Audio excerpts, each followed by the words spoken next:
জানিয়ে দিব এই মুহূর্তে আমাদের হাতে এসেছে গুরুত্বপূর্ণ আপডেট আন্তর্জাতিক সংবাদের শিরোনাম। শুরুতেই থাকছে দক্ষিণ লেবাননে বিমান হামলা জোরদার করেছে ইসরায়েল, নিহত এক।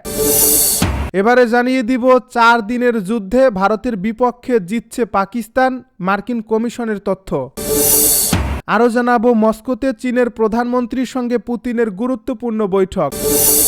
এবারে থাকছে সবচেয়ে খারাপ দুঃস্বপ্ন, জোহরান মামদানির সঙ্গে সাক্ষাৎ করতে যাচ্ছেন ট্রাম্প।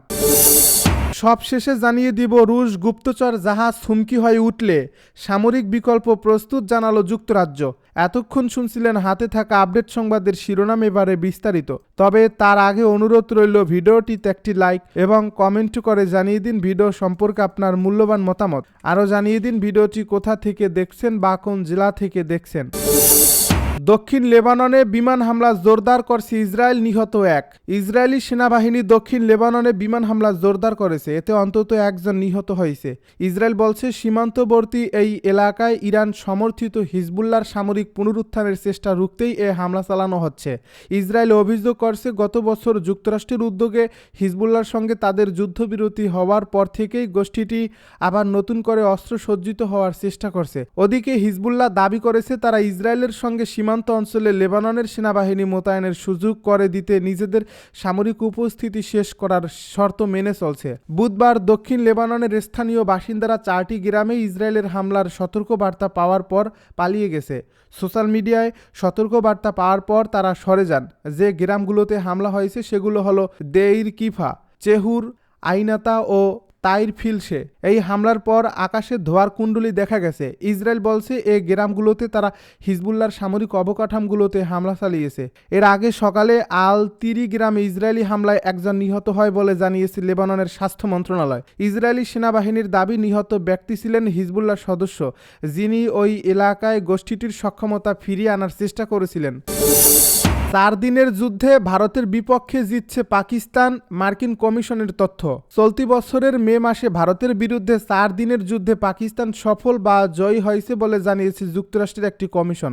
বার্তা সংস্থা আনাদুলো বুধবার এক প্রতিবেদনে এই তথ্য জানিয়েছে। এই কমিশন তাদের প্রতিবেদন কংগ্রেসের কাছে হস্তান্তর করছে। কমিশনটি ভারত পাকিস্তান যুদ্ধ পর্যালোচনা এবং এতে চীনের ভূমিকা নিয়ে তদন্ত করছে। The US China economic and security review commission 2025 নামের এ কমিউনিটি তাদের বার্ষিক প্রতিবেদনে বলছে ভারত পাকিস্তানের মে মাসের যুদ্ধ গত 50 বছরের মধ্যে দুই দেশের মধ্যে সবচেয়ে বড় তীব্র লড়াই ছিল।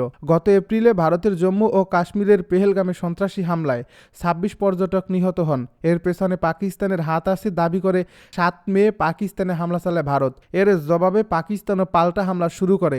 এ প্রতিবেদনে আরও বলা হয়েছে এ যুদ্ধে গত 50 বছরের মধ্যে দুই দেশ একে অপরের সবচেয়ে গভীরে হামলা চালিয়েছে। তারা বলছে চীনা অস্ত্র ব্যবহার করে পাকিস্তান এ সামরিক সংঘাতে সফলতা পেয়েছে। এর মাধ্যমে চীনা অস্ত্রের কার্যকারিতাও ফুটে উঠছে। এছাড়া এই যুদ্ধের সময় পাকিস্তান চীনের দেওয়া গোয়েন্দা তথ্য ব্যবহার করেছে বলেও প্রতিবেদনে বলা হয়েছে। যদিও পাকিস্তান এখন পর্যন্ত বেইজিংয়ের তথ্য ব্যবহারের কথা স্বীকার করেনি। এদিকে ভারতের বিরুদ্ধে এ যুদ্ধে চীনা জে-10 যুদ্ধবিমান, PL-15 air two air missile এবং HQ-9 আকাশ প্রতিরক্ষা ব্যবস্থা ব্যবহার করে পাকিস্তান। এর মাধ্যমে সরাসরি কোনো যুদ্ধে চীনের এসব অস্ত্র পরীক্ষার সুযোগ তৈরি হয়। এছাড়া চীন পাকিস্তানের মোট সামরিক অস্ত্রের 82% সরবরাহ করে বলে জানিয়েছে যুক্তরাষ্ট্রের এ কমিশন। মস্কোতে চীনের প্রধানমন্ত্রীর সঙ্গে পুতিনের গুরুত্বপূর্ণ বৈঠক। চীনের প্রধানমন্ত্রী লি চিয়াং মঙ্গলবার মস্কোতে রাশিয়ার প্রেসিডেন্ট ভ্লাদিমির পুতিনের সঙ্গে বৈঠক করেছেন। এই বৈঠকে দুই দেশের মধ্যে কূটনৈতিক ও অর্থনৈতিক সহযোগিতা আরও মজবুত করার লক্ষ্যে অনুষ্ঠিত হয়েছে। এ বৈঠকে দুই নেতা দ্বিপাক্ষিক সম্পর্ককে আরও দৃঢ় করার এবং স্থিতিশীল উন্নয়নের রাস্তায় এগোনোর গুরুত্ব তুলে ধরছেন। চীনের রাষ্ট্র সংস্থা সিনহুয়া প্রতিবেদনে জানায় লি চিয়াং বৈঠকে বলেন চীন রাশিয়ার সঙ্গে সহযোগিতার স্থায়িত্ব আরও বাড়াতে এবং দ্বিপাক্ষিক সম্পর্কের উন্নয়নের গতিশীলতা বজায় রাখতে প্রতিশ্রুতিবদ্ধ। এই সাক্ষাৎকারের মূল উদ্দেশ্য হল দুই দেশের মধ্যে রাজনৈতিক, অর্থনৈতিক ও কৌশলগত সম্পর্ক আরও গভীর করা এবং ভবিষ্যতে সহযোগিতা আরও সম্প্রসারিত করার পথ তৈরি করা। সিনহুয়া প্রতিবেদনে আরও বলা হয়েছে চীনের প্রধানমন্ত্রী লি চিয়াং বৈঠকে পুতিনকে আশ্বস্ত করেন যে চীন রাশিয়ার সঙ্গে দীর্ঘমেয়াদী সহযোগিতা জোরদার করতে চায়। তিনি বলেন চীন রাশিয়ার সঙ্গে সহযোগিতার স্থায়িত্ব আরও বাড়াতে ইচ্ছুক এবং দ্বিপাক্ষিক সহযোগিতার স্থিতিশীল উন্নয়নের গতিশীলতা বজায় রাখার চেষ্টা করবে। এ বৈঠকে উভয় পক্ষের মধ্যে বাণিজ্য, প্রযুক্তি, শক্তি ও কৌশলগত সহযোগিতা সহ বিভিন্ন গুরুত্বপূর্ণ বিষয় আলোচনা হয়েছে। সবচেয়ে খারাপ দুঃস্বপ্ন, জোহরান মামদানির সঙ্গে সাক্ষাৎ করতে যাচ্ছেন ট্রাম্প। ডোনাল্ড ট্রাম্প তার সবচেয়ে খারাপ দুঃস্বপ্ন জোহরান মামদানির সঙ্গে দেখা করতে যাচ্ছেন। ডেমোক্র্যাট জোহরান মামদানি নিজেকে ট্রাম্পের সবচেয়ে খারাপ দুঃস্বপ্ন হিসেবে অভিহিত করেছিলেন। চলতি মাসের মেয়র নির্বাচনে জয়ী ডেমো সমাজতান্ত্রিক দলের সঙ্গে রিপাবলিকান নেতা ডোনাল্ড ট্রাম্পের এটাই হতে যাচ্ছে প্রথম সাক্ষাৎ। মার্কিন প্রেসিডেন্ট ডোনাল্ড ট্রাম্প বলছেন তিনি শুক্রবার হোয়াইট হাউসে নিউ ইয়র্ক সিটির নির্বাচিত মেয়র জোহরান মামদানির সঙ্গে দেখা করবেন।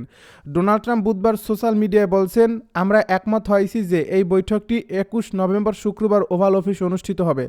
মামদানি এই সপ্তাহের শুরুতে সাংবাদিকদের বলেছিলেন তার দল একটি বৈঠকের ব্যবস্থা করার জন্য হোয়াইট হাউসের সঙ্গে যোগাযোগ করছে। মামদানির একজন মুখপাত্র বুধবার বলছেন, নির্বাচিত মেয়র ওয়াশিংটনে ট্রাম্পের সঙ্গে দেখা করার পরিকল্পনা করছেন। সেখানে জননিরাপত্তা, অর্থনৈতিক নিরাপত্তা এবং সাশ্রয়ী মূল্যের এজেন্ডা নিয়ে আলোচনা করা হবে। মামদানি এবং ডোনাল্ড ট্রাম্প একে অপরের সমালোচনা করে আসছেন সেই শুরু থেকেই। ডোনাল্ড ট্রাম্প মামদানির প্রতিপক্ষ অ্যান্ড্রু কুওমোকে সমর্থন করছেন। মেয়র নির্বাচনের প্রচারণার সময় ট্রাম্প হুমকি দিয়েছিলেন, মামদানি জিতলে শহর থেকে কোটি কোটি ডলার ফেডারেল তহবিল আটকে দেওয়া হবে। নিউ ইয়র্ক স্টেট কম্পট্রোলারের একটি প্রতিবেদন অনুসারে মার্কিন ফেডারেল সরকার 2026 অর্থবছরে নিউ ইয়র্ক সিটিকে $7.4 বিলিয়ন বা শহরের মোট ব্যয়ের প্রায় 6.4% প্রদান করে। রাশিয়ার গুপ্তচর জাহাজ হুমকি হয়ে উঠলে সামরিক বিকল্প প্রস্তুত জানালো যুক্তরাজ্য। রুশ গুপ্তচর জাহাজ ইয়ান তার হুমকি হয়ে উঠলে সামরিক পদক্ষেপ নিতে যুক্তরাজ্য প্রস্তুত বলে হুঁশিয়ারি করেছেন ব্রিটিশ প্রতিরক্ষামন্ত্রী জন হিলি। রাশিয়ার এই গুপ্তচরের জাহাজ প্রথমবারের মতো যুক্তরাজ্যের জলসীমার কাছে তাদের কার্যক্রম নজরদারিতে রাখা ব্রিটিশ রাজকীয় বিমান বাহিনীর পাইলটদের দিকে লেজার তাক করার পর হ্যালি এই হুঁশিয়ারি দিলেন। ব্রিটিশ রয়্যাল নেভি ও রয়্যাল এয়ার ফোর্স নিয়মিত জাতীয় নিরাপত্তার সম্ভাব্য হুমকি নজরদারি করে আসছে। এই নজরদারিতে ব্যাঘাত ঘটাতেই এবার রুশ গুপ্তচর জাহাজ থেকে RAF পাইলটদের দিকে লেজার তাক করা হয় বলে ভাষ্য ব্রিটিশ প্রতিরক্ষামন্ত্রী হিলির। বুধবার তিনি বলেন, RAF পাইলটদের দিকে ইয়ান তার থেকে লেজার তাক করাটা ছিল চরম বিপজ্জনক। যুক্তরাজ্য সরকার বিষয়টিকে খুবই গুরুত্বের সঙ্গে নিচ্ছে। রুশ গুপ্তচর জাহাজ ইয়ান্তার এর পরবর্তী পদক্ষেপ কী হয় তার উপর ভিত্তি করে যুক্তরাজ্য প্রতিক্রিয়া জানাতে প্রস্তুত। ইয়ান্তার দিক পরিবর্তন করলে আমাদের হাতে সামরিক বিকল্প প্রস্তুত আছে বলেন হিলি। তিনি জানান, এই জাহাজটি স্কটল্যান্ডের উত্তরে ছিল এবং এবছর গত কয়েক সপ্তাহে সেটি দ্বিতীয়বারের মতো যুক্তরাজ্যের জলসীমায় প্রবেশ করছে। হিলি আরও বলেন, রাশিয়া এবং প্রেসিডেন্ট পুতিনকে আমার বার্তা হলো, আমরা আপনাদেরকে দেখছি, আমরা জানি আপনারা কি করছেন। এ সপ্তাহে ইয়ান তার দক্ষিণে যাত্রা করলে আমরা প্রস্তুত আছি। গোয়েন্দা তথ্য সংগ্রহ এবং সমুদ্রের তলদেশে কেবল ম্যাপিংয়ের কাজ করে ইয়ান্তার। রয়্যাল নেভি ফ্রিগেট এবং RAF ইয়ান্তার জাহাজের প্রতিটি গতিবিধি নজরে রাখার সময় লেজার রশ্মি তাক করার ঘটনা ঘটে।